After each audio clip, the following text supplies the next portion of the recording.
Welcome to episode 7 of Perspective Podcast. We're back and we're here. Episode 7, where I talk about music, life, fitness, and just everything to do with music, everything related to music. I'm grateful to be here. I'm grateful to be present. Before we get into the topic of music, this time last year I was doing the 75 hard, and during the 75 hard, this day last year I posted a TikTok saying that I just reached 1,000 followers on TikTok. My page right now currently has 58.9 thousand followers. This time last year, I'd be so proud if I heard these words of how far we are. All it takes is that little compound effort to get it to where you want to be. I literally posted for 75 days straight during the 75 hard, and it is nothing but straight discipline, love, gratitude, and straight love and passion.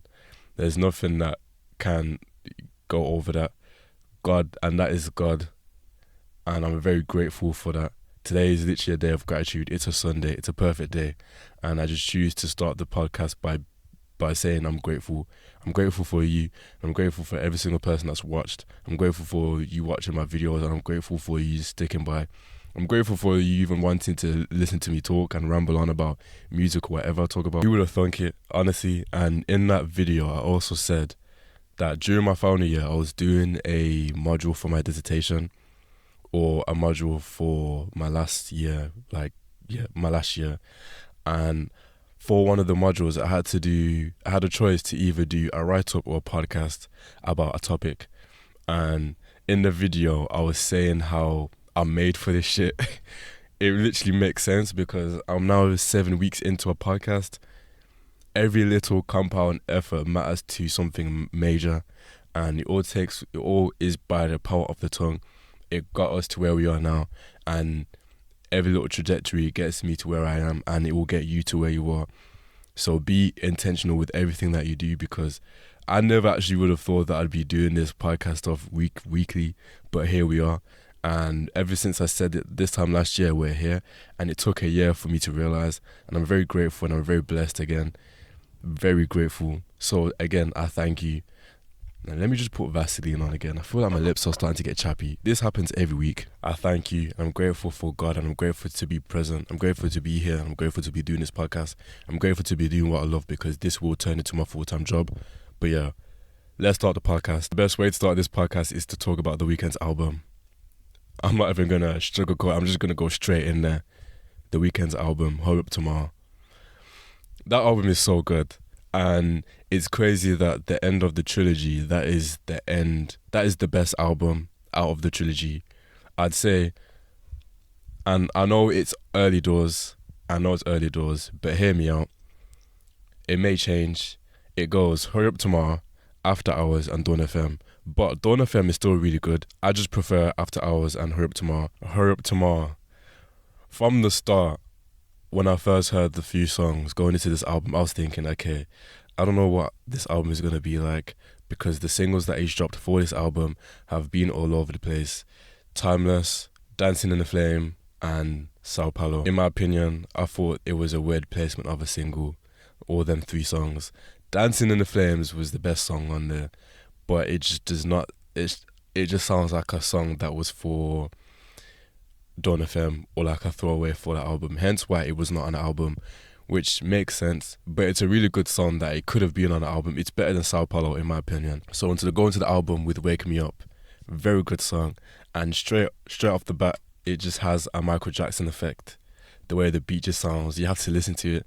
The beat is it just makes sense that it's like a Michael Jackson song. I honestly feel like The Weeknd is the closest to a Michael Jackson we'll ever get. It may be a hot take of a statement to say, but it really isn't, because his voice is really good, and the beat choices that he uses, he's the only person that can use it effectively. He has his voice is high, just like Michael's as well. It's perfect, and yeah, he just deserves to be the closest to MJ in terms of singing. Of course, dancing and everything, that's a whole different topic, but in terms of music, The Weeknd may be the closest. And So it starts to wake me up, and then it goes into, let me just get the track list. It goes into Cry For Me, which it also samples Michael Jackson's Thriller, or Beat It. No, it samples Beat It at the start, which we all know what you're trying to do, and it makes sense. And then it goes to I Can't Focus Sing, and it's just a whole lot of interludes at the first part of the album. But so far during the album, it just sounds like a mixed blend of Dawn FM and After Hours, which is cool, but we already heard it. But I wouldn't mind hearing more. If it continues to sound like that though, then I'll just be like, I'd rather listen to Dawn FM or After Hours instead of listening to a whole album that just sounds exactly like it again. But the album continues, and then as soon as we get Baptized in Fear, it just starts to grow. It just starts to grow. That's when the album starts to grow. However, I don't like Open Hearts. Maybe I need to listen to it again, but there was something about it that just, it reminded me of Gasoline of Dawn FM, and that I still don't like Gasoline like that. I think I probably prefer Gasoline to Open Hearts. And then Opening Night, I need to put that in my like songs because that one sounded good. That one was like an interlude to the album, which we all love interludes. It's an interlude that just does not say it's an interlude, but it really is an interlude. The whole album, bro, it just gets better. And then we have Reflections Laughing, and it had hidden features. It's updated now that you can see the features, but it had hidden features, and Reflections Laughing had Travis in it. Man, it sounded really good, and I loved it. It gave me a glimpse of, it gave me a flashback to Kissland or to Trilogy. It just had that sound effect to Trilogy, the first Trilogy, like House of Balloons, Echoes. It had that type of sound, and I loved it. It sounded really good. And then it goes to Enjoy the Show, which is probably my favorite song on the album. It just, I've never heard The Weeknd on a song like that. It just sounds very wholesome, very wholesome, and it's warming. It really is warming. That song captures a feeling of what I want to give out with my content. I know I'm going on a tangent with that, but the way that it feels, that's the feeling that I want to give off with my content, filled with love and just euphoria. That's what that song gives, and I love it. Honestly, I love it. Like the melody, everything. We didn't even need Future on that song because of how good it was, but Future just made it sound good. We just didn't need Future on it. I'll say that. Future didn't need to be on it, but him being on it just made it even better because it sounded good regardless with him being on it or not. And Reflections Laughing, people are hating on Travis's pitch being too low, but it just makes sense. It really does make sense. It's like a slowed down reverb song, but it's just his pitch is low, and I like it. I will say the little like part, the voicemail part, just was not needed. It's very long, and it just makes it even worse. And then the album just gets better. It really does just keep getting better. Giving Up On Me, I Can't Wait to Get There, Timeless, Niagara Falls, Take Me Back to LA, Big Sleep. And Big Sleep, man, as soon as I heard that, it gave, you know that from Ratatouille, when the guy's eating the food, yeah, and his eyes open and he has like a flashback to when he was young, and then he's back to his normal self. That is literally how I felt, because that song, the first part of Big Sleep, he posted a snippet on his Insta of that snippet, and then he just did not drop it. And this was in like 2021 when he was announcing his After Hours Till Dawn tour, whatever. I've been hooked on that song. I literally saved that song somewhere because I was obsessed with it.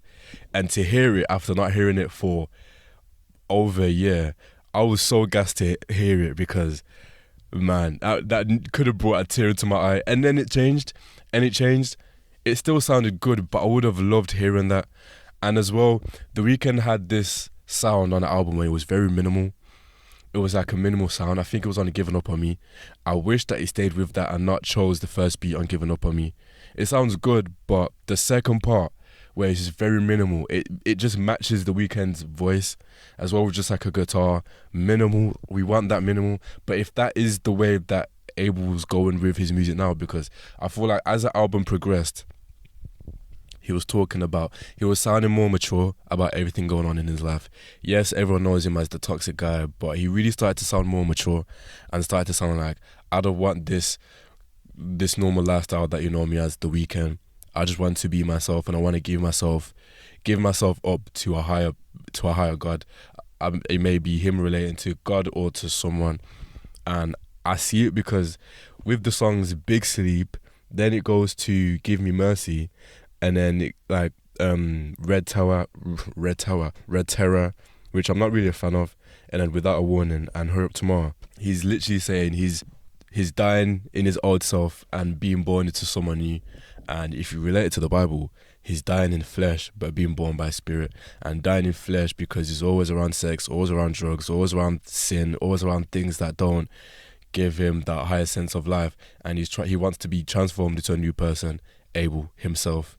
And I feel like this is the last album as The Weeknd because now he's turning into himself. He's still obviously going to be called The Weeknd, but it's not his persona that he's on. I honestly feel like he's died as his old The Weeknd self and he's now transformed. And it's crazy because I was watching Sean C's video of his reaction. Sean C is the GOAT, by the way, when it comes to music.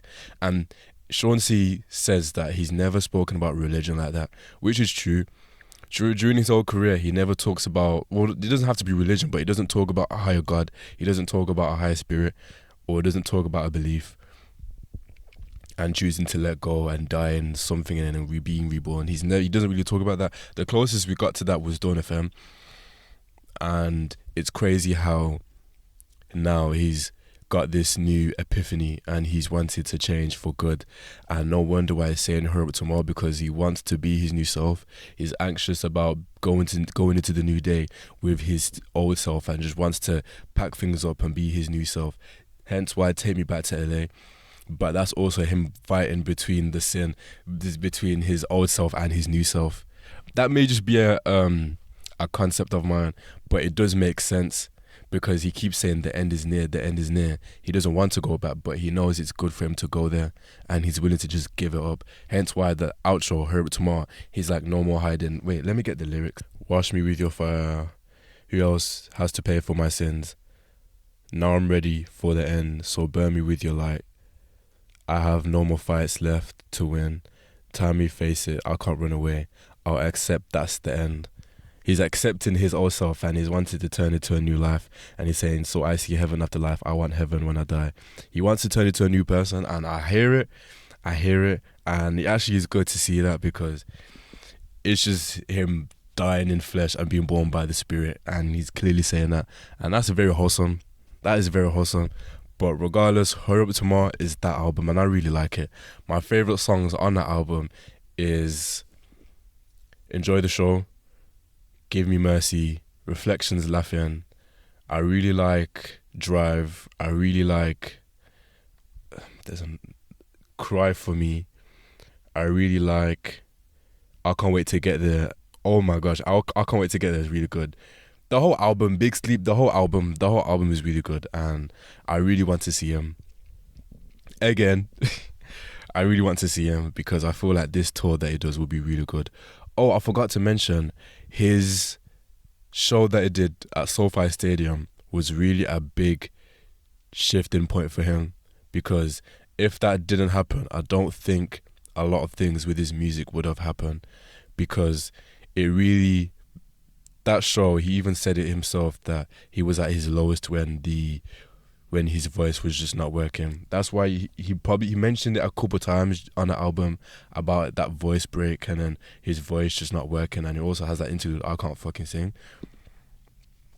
And that whole moment and period made him realize that anything can change in an instant, because he's mentioned that he's gone through many shows or with like his voice not being the best, or with going through problems and still being able to manage.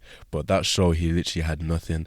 And it's crazy how one show can have an effect on your well-being or on the way that you view your music. From that show, he literally changed his whole style, and now we have Hurry Up Tomorrow. So hey, Hurry Up Tomorrow is a very good album, and I really like it. I really like it a lot, and yeah, I can't wait to see him. He's doing a tour in America, and Playboy Carti is going to be one of the acts. Realistically, he has to show up because it's a stadium tour. There's no way you're gonna not do a stadium tour, because that is the biggest tour that you were going to do, which is not even your own tour, and you know that will get a lot of people because everyone would want to see Playboy Carti. It reminds me of Drake's tour that he did with 21 Savage. Everyone's gonna want to go, so to have Carti, it's ridiculous. That will actually go crazy, and he has to drop his album.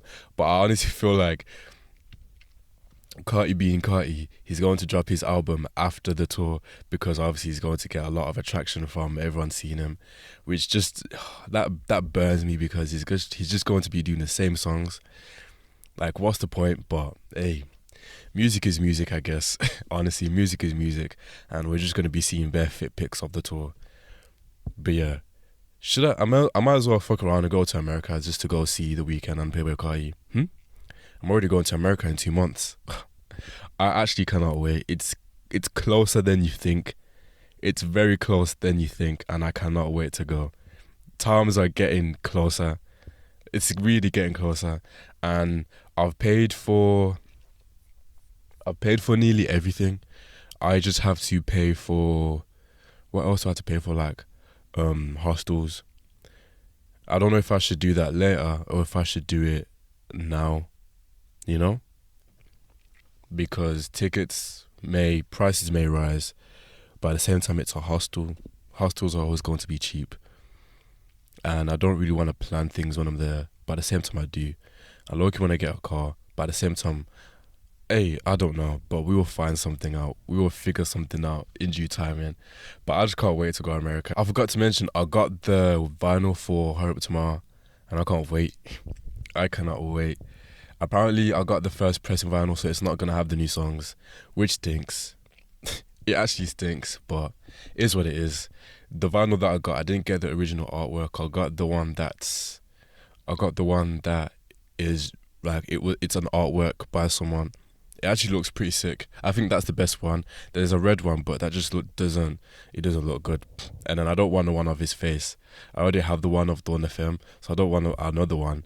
May as well just switch it up. So I got that one. But yeah, the Weeknd album, very good. Really good. Central C's album sold 42k, which is actually really good. This is not to mention how sales do not contribute to an album at all. It doesn't define an album. I'm just saying it's impressive. For a first album, you're selling 42k. And I saw people comparing it to Dave's album, We're All Alone in Together, which sold like 75. But you gotta realize that's Dave's second album. Dave is low-key, not even low-key. Dave is better than Sench, and he has more praise than Sench in the UK anyway. So there's no way that you can compare a second album to someone's first album selling 42k. Bear in mind, Dave's first album, Psychodrama, that sold 20-something K. It sold 20-something K. And Central C's first album is selling 42k. Of course, you can argue that there's 2 USA features and Dave's didn't. Cool. But you can't define greatness. You can't. And as well in America, he sold 35, which is really good for a UK album, because I think that's the first UK rap album to break the barrier. And it just shows how well he's doing, and it takes a lot of praise, and people are not ready to admit that, especially people in the UK, but I feel like he does. Just, you get a lot of hate, but if you're not getting hate, then you're not doing anything well. Real. Also has 4x4 by Travis aged. I'll be honest, I haven't listened to it. But during the day, I do randomly say 4x4, I turn my windows up, like just randomly. It's a cool song. It's just not something that I listen to. I think because I haven't been going to the gym as well, it hasn't given me time to listen to it. I think it's a song for the gym, but I just haven't been to the gym in a week because I've just been injured. I haven't gone to the gym in a week. I haven't gone on a run in over a week. I feel like my life is coming to an end. I haven't done any fitness in over a week other than just rehab for my knee. This injury has really been a shifting point. I really feel like this is my SoFi show where my voice has gone, because my knee has stopped me from doing fitness, But everything happens for a reason, and it gave me time to just focus on what's needed. And I'm grateful. We will be back at the gym tomorrow, but we're just gonna do upper body, and we're gonna take things light. And I'm very grateful to be back, and I'm very grateful to have this eye opener that you don't have to do everything, bro. Just rest. And I've never actually had time to rest. I was realizing that when I was doing my 75 hard last year, I was just doing straight fitness for 75 days straight. After my 75 hard, I was still going to the gym consistently, running. I did my marathon, got injured, recovered for 6 weeks, got back. I was still going to the gym during the week, but I was still doing a lot of stuff. And then after that, I was going straight back and forth, gym, running. I never actually had a proper time to just rest. I went holiday, cool, week off, but I never actually had time to rest, and that's bad. So all these things that are happening, it happens for a reason, because damn, you gotta rest your body, bro. And I wasn't doing that. So God was like, yo, chill out for a little bit. Life comes at you fast, but it happens, and at least we know now. We know, and it's only up from here. Regardless, it's only up from here. And I'm grateful to be at a point where I can realize that and acknowledge my mistakes, to take care of my body and to not do too much. It's all about consistency and just taking care of yourself and recovery. And with that, we'll forever grow, because that's all that matters: growth and acknowledgement, and just remaining still. That's literally all I can do, and just to keep going. Drake is going on tour in Australia, and I really want to go. So many people are announcing tours. Drake's going on tour. It starts on the 4th of February. I really want to go. Can someone just pay for my ticket to go to to Australia? Because I will be there. I will actually be there. And The Weeknd announced her tour. I was so hurt that I did not see her last time. Honestly, you may say I'm being dramatic, but I'm not being dramatic at all. I was burning that I wasn't able to see Beyonce during her tour, because the tour looked really good. However, she's announced her tour. Everything happens for a reason. So I'm not going to miss a moment of this tour. We are going to go to see Beyonce, and that will literally tick off my list. Actually, other than Kanye West and Jay-Z maybe. But that would have meant I would have seen the guys, and I can't miss out on that moment. And I'm very grateful that she's announced her tour, because there's no way I'm going to miss out on seeing Beyonce. She's literally an icon. My mom and sister saw her, and I was burning because I couldn't go. So I cannot miss out on this moment. I cannot miss out on this moment, bro. I can't. I was actually going to, but I was just too broke. I was really too broke, but I'm making that intention to find a way to go there. I'm making the intention to go to as many tours and festivals that I can and document it, and just overall document my experience. I'm making the intention to be my favorite content creator. I'm making the intention to follow my heart.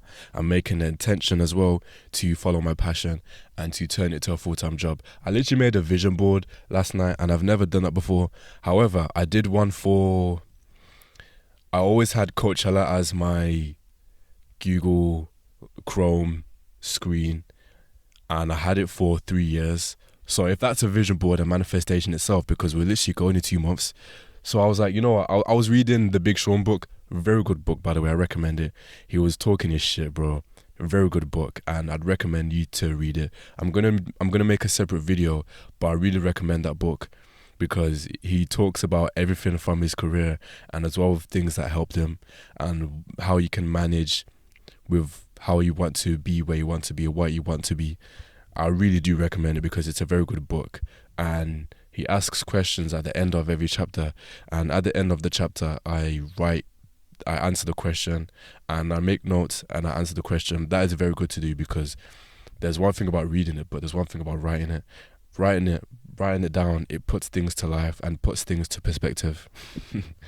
But it's a very good book, and I recommend it. Big Sean was my favorite artist at one point. 2015, when he dropped his album Dark Sky, that really was my favorite artist. Big Sean was really my favorite, and I love his music.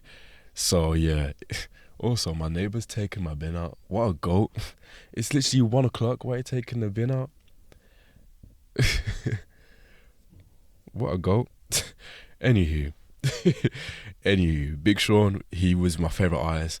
So to be able to read a book from him that is very inspiring and motivating, it's a full circle moment. And I hope that he keeps going with this because I like it, and I really like the energy that is given out. I really like the knowledge that is given out because it can be used to good wisdom and to good practice and to good use, and I'm willing to make the attention to do that.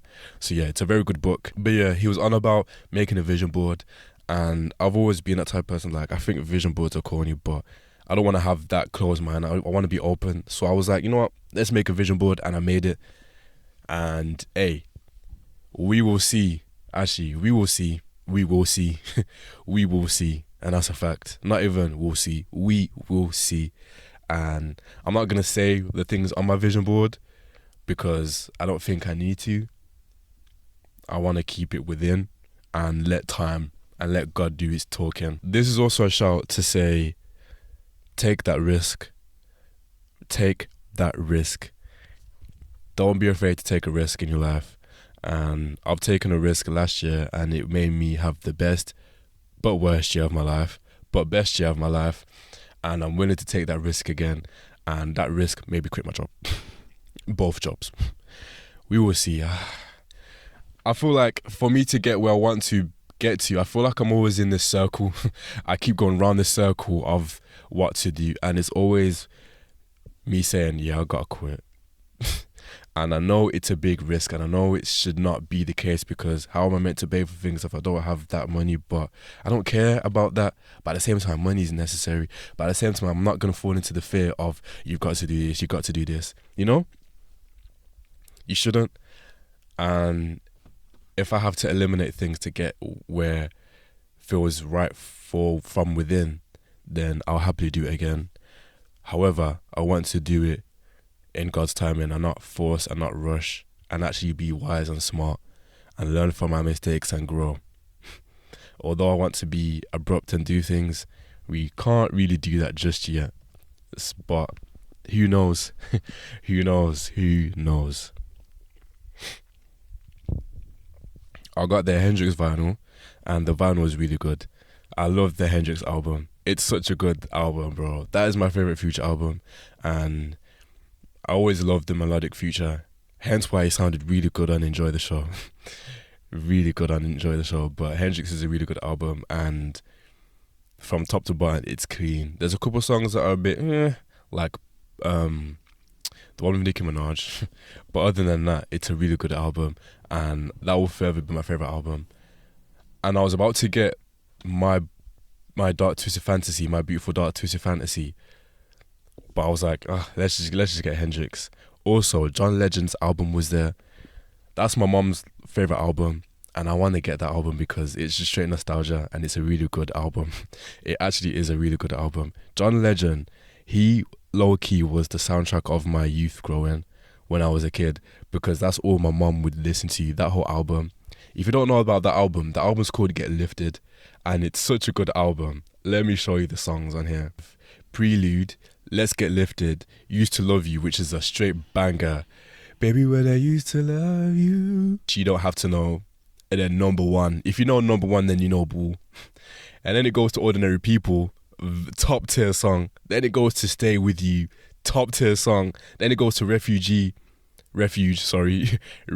When It's Cold Outside. Very good song. Like, the whole album is top tier.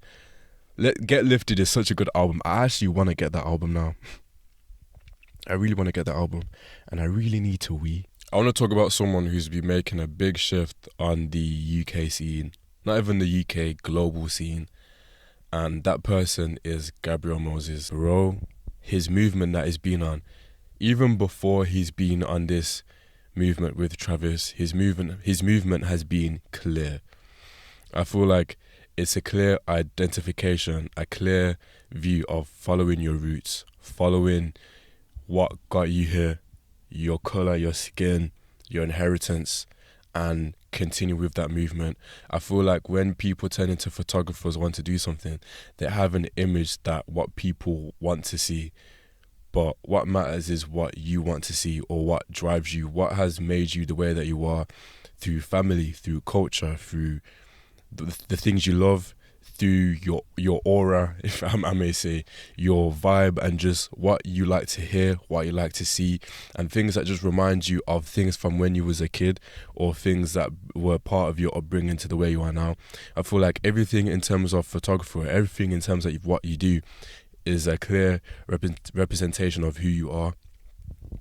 And Gabriel Moses, he pictures that perfectly through his pictures that he does, and through his videography, and everything that he does it's actually perfect.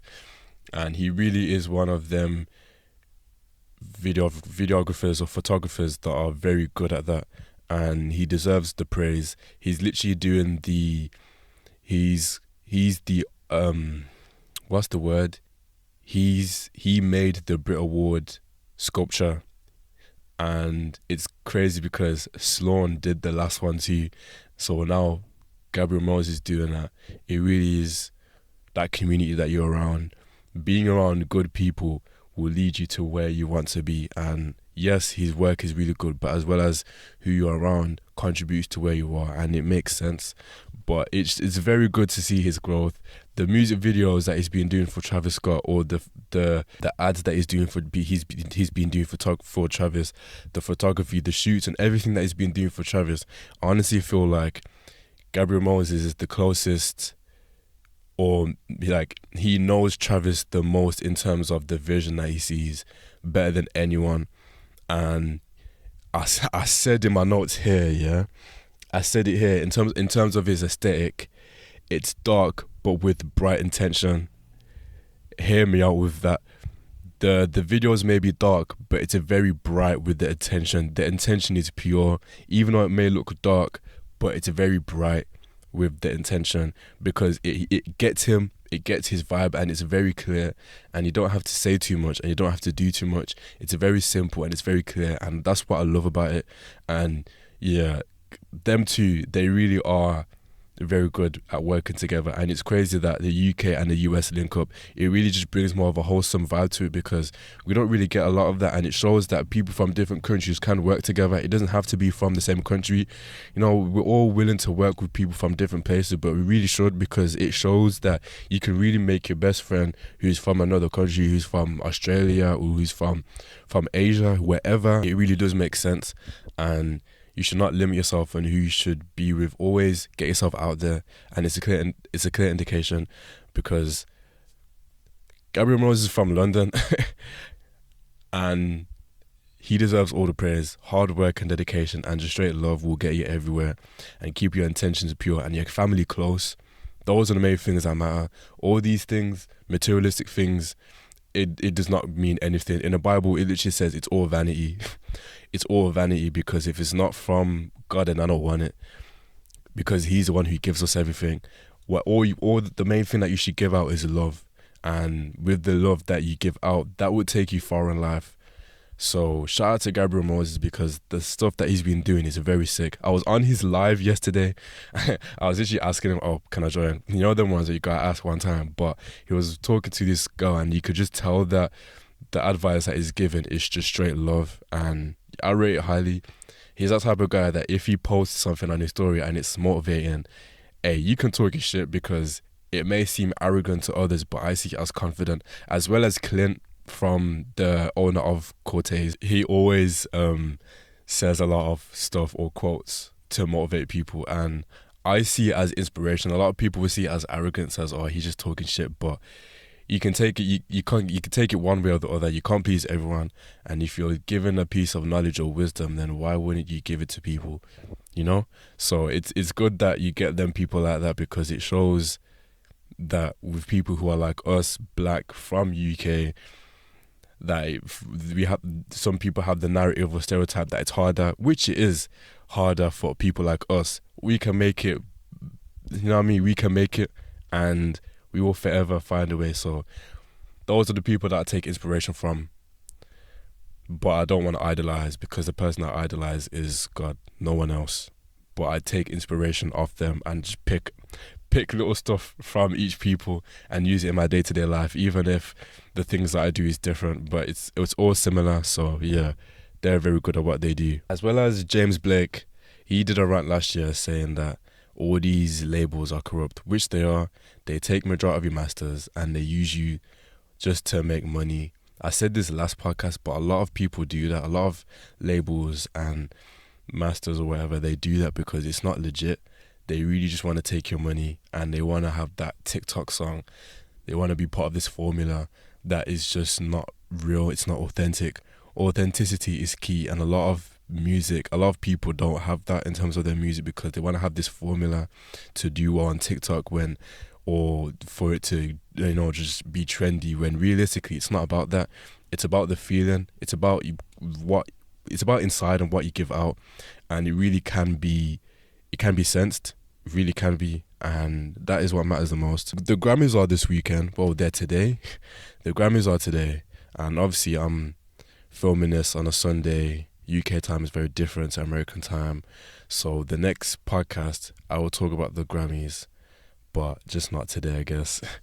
Just not today. I made a video about the nominees, and oh man, I'll actually scream if Not Like Us wins. Apparently Birds of a Feather has more of a chance of winning. I hope it does because it's a better song than Not Like Us. But hey, if Not Like Us wins, it wins. It really does win at the end of the day. They better not snub The Weeknd for the Grammys next year. They really should not, because he actually does deserve it. There's no way that he got snubbed off After Hours when that was one of, if not the biggest album of the decade so far. And we're only 5 years in, and that album released 2020. Got this thing on here called Life, and how life is right now. Life is okay. Life is actually okay. I'm feeling okay. I'm feeling good.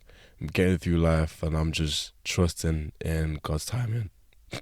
I'm trusting in God's timing, and I'm just moving through life the way that He wants me to move. It can be a bit overwhelming sometimes, but I feel like I'm coasting, but at the same time there's turbulence. I'm okay with turbulence. I like a little bit of chaos. Chaos gets you to where you are, and as long as you have that drive and that faith, it can take you far. And yeah, other than being injured and wishing that I could go to the gym and just rest in, that was kind of difficult the first 2 days, but I feel like I've managed it now. So I'm feeling okay. I'm feeling good. Just trying to get a day, just trying to get by day, really. Just trying to keep going and to be present. I keep trying to remember to be still in a life that is so all over the place. I keep saying, I don't have time, but there always is time. There's time with the time that you use, and you gotta use it wisely. And I'm not the wisest, but I know that I can do my best. I hope everyone is doing well, and I hope everyone's taking care of themselves. Your mental health matters, and your mental health is important. So don't neglect that. If you have anything you want to say, you can just message me. I will be here. Literally, I will be here. So yeah, I hope you've enjoyed the podcast. That is episode 7 of Perspective Podcast. I hope you've enjoyed. And yeah, damn, this was a good podcast. Majority of the time I just spoke about the Weeknd's album because it's really good. But I hope you've enjoyed the podcast, and make sure that you follow, like, all that stuff, comment. I hope you do, because this consistency is on the horizon. And I hope you're enjoying the podcast too. If there's anything that you want me to do, mention, or talk about, or to improve, let me know, because I'm willing to be open and to improve. But I hope you've enjoyed the podcast, and I'll see you guys next week.